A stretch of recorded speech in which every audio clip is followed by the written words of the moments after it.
Yayokwa Hanwa Bukumi. Presentación personal breve. Me presento. Cherera Jae, mi nombre es. Ahí colocamos nuestros nombres. Cherera Joapu, mi apellido. Che Santa Rosa Gua. En este caso, ahí colocamos el lugar de procedencia. Yo soy de Santa Rosa. Cada cual coloca su lugar de procedencia. Chesujera, mi mamá se llama. Hacheru Jae, y mi papá es, y ahí colocamos el nombre.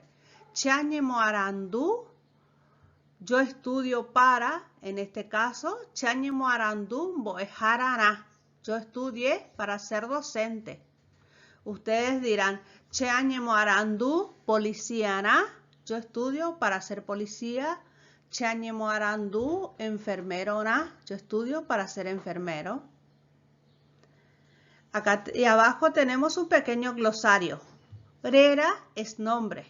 Rera Joa, segundo o segundos nombres. Rera Joap, apellido. Su, madre, mamá. Ru y tuba, para decir papá, padre.